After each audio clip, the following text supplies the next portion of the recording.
You ever feel like something's watching you right now, even when you're alone? That feeling?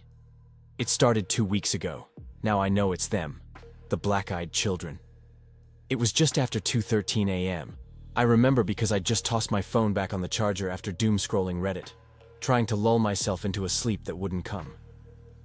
The night outside my window was unnaturally quiet. Not silent. Dead. No wind. No rustling. No bugs.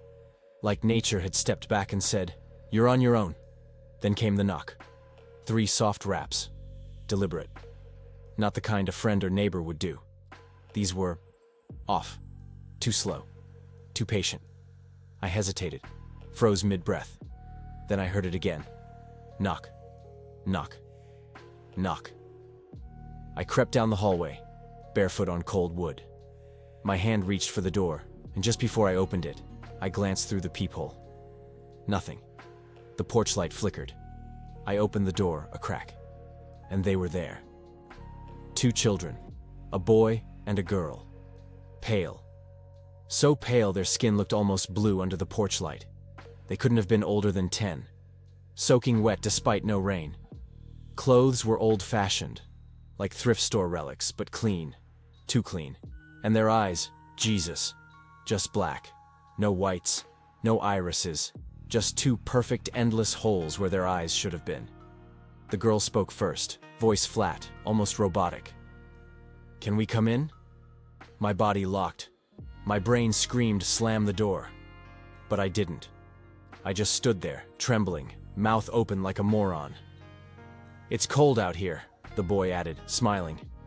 That smile, like something wearing a child's face, stretching too wide. They didn't blink, didn't fidget, just stared. Then I noticed the smell, like old pennies and rotten meat. "Where are your parents?" I asked, but my voice came out barely a whisper. They didn't answer. The girl stepped forward. "Let us in, please, we won't hurt you." Her voice cracked at the word please, but not like a child begging. It was like a recording glitching. Every instinct told me to run, so I did. I slammed the door, locked every bolt, and ran to the kitchen, grabbing a knife. My hands shook. I peeked out the blinds. They were gone. For the next few days, things got worse. Lights flickered even when they were off. Electronics turned on by themselves. My phone would vibrate at 3:33 a.m. every night with no call, no notification. Just that endless, vibrating dread. And they came back. Again and again. Sometimes 2, sometimes 3. Never more than that. Never less. Always knocking. Always asking to be let in. "Let us in. We want to use the phone. Our mother will worry." "It's cold." Just for a moment. Once I looked through the window and saw the girl standing on the sidewalk. She waved. I swear her arm bent in a way no human limb should. I dropped the curtain and threw up in the sink. I tried to tell someone. My sister didn't believe me. Thought I was stressed. Told me to sleep. A friend came over. I begged him to stay. He laughed, called them meme kids. That night, he disappeared. Just gone. The cops found his car outside my place, door wide open. Then it escalated. I started seeing them in reflections. Not directly. Only in glass, the TV screen, a turned-off phone. I'd glance at the mirror and see them behind me. When I turned, they'd vanish. I tried moving. Packed up and left town in the middle of the night. Didn't work. I stopped at a rest station miles away. Different county. No signal. And as I sat on the toilet trying to calm down, I heard it. Knock. Knock. From inside the stall next to mine. I looked under the divider, saw 2 small, pale feet, bare, dirty, facing my way. I bolted, didn't even wash my hands. They're everywhere. It's not just my town. They follow. Last night was the worst. I had every door locked, every curtain drawn. I hadn't slept in 2 days.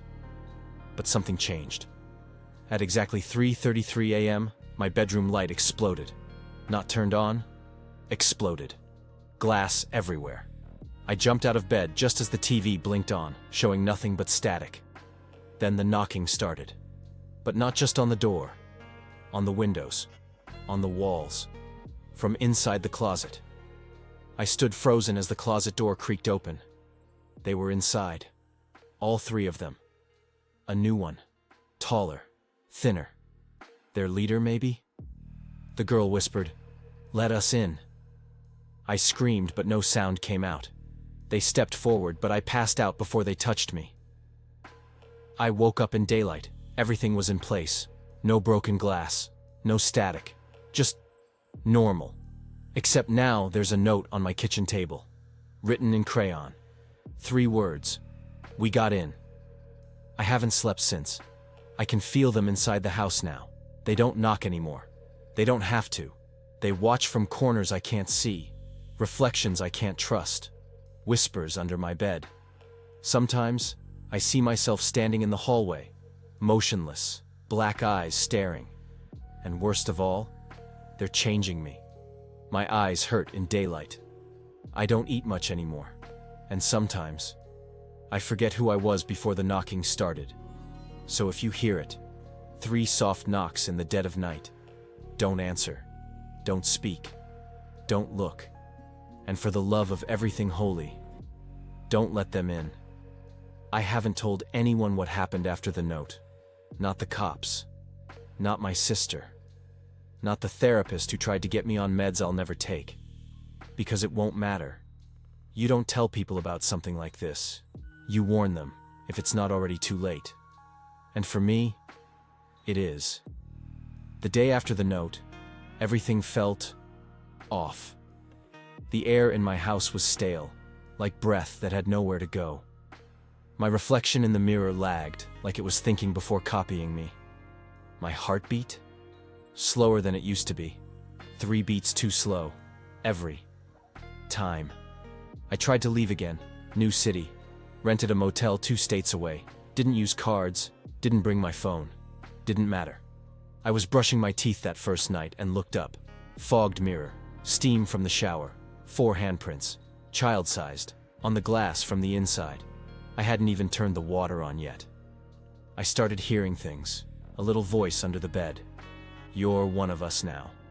The TV shows channels that don't exist. Just a dark hallway and breathing. The worst was the call. It came at 3:33 a.m., of course. The man slammed the door. I blinked, and I was back in my motel room. Alone. My hands still muddy. My feet still bare. And on the mirror, written in steam, "Next time you won't wake up." They're using me now. I think I'm their anchor, their doorway, a carrier. But I'm not gone. Not yet. There's still a sliver of me left, and I need to warn you while I still can. Because I'm not the only one. There are more of us now. The man I knocked on, he's gone. My sister, gone. My friend, gone. And every time we knock, one more disappears. One more turns. One more joins the hollow-eyed children waiting outside your door. So if you hear knocking tonight, 3 slow taps, do not look. Do not open.